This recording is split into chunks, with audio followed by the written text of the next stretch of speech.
Jangan khianati reformasi.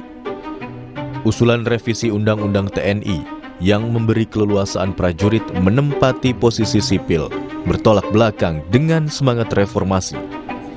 Perubahan Undang-Undang Nomor 34 Tahun 2004 tentang TNI yang baru disepakati menjadi rancangan Undang-Undang Usul Inisiatif DPR tidak lagi membatasi jabatan di kementerian atau lembaga yang dapat diisi oleh prajurit TNI.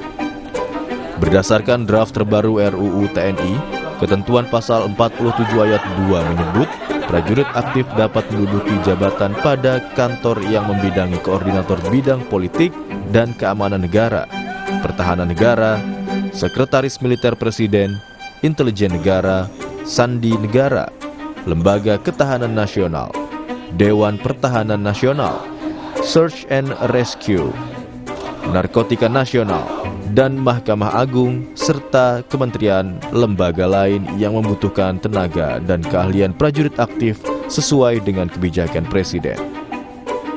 Jika dibandingkan dengan bunyi pasal sebelum usulan perubahan, terdapat frasa serta kementerian lembaga yang membutuhkan tenaga dan keahlian prajurit aktif sesuai dengan kebijakan Presiden.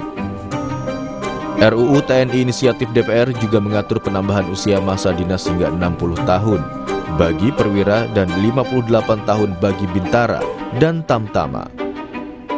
Prajurit yang menduduki jabatan fungsional bahkan bisa berdinas hingga usia 65 tahun.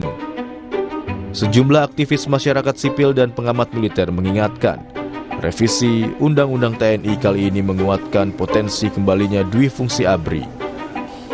Doktrin Dwi Fungsi ABRI selama era Orde Baru menjadi jalan militer untuk terlibat dalam kehidupan sosial politik, bukan hanya urusan pertahanan. Di masa Orde Baru, dengan doktrin Dwi Fungsi ABRI, militer terlibat dalam hampir semua aspek kehidupan sipil.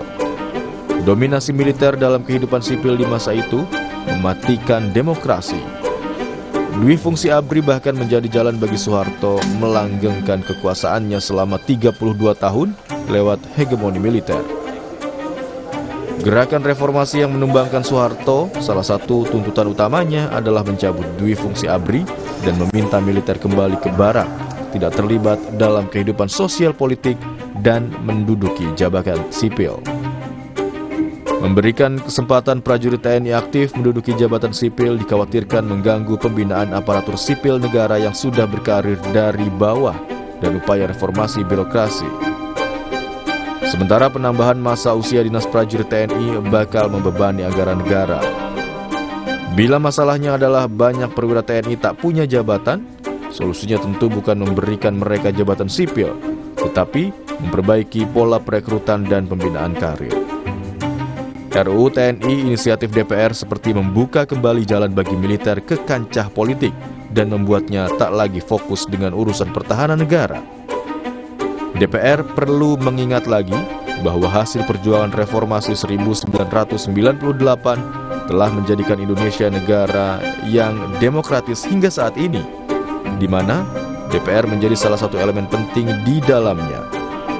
Jangan sampai DPR justru mengkhianati reformasi 1998.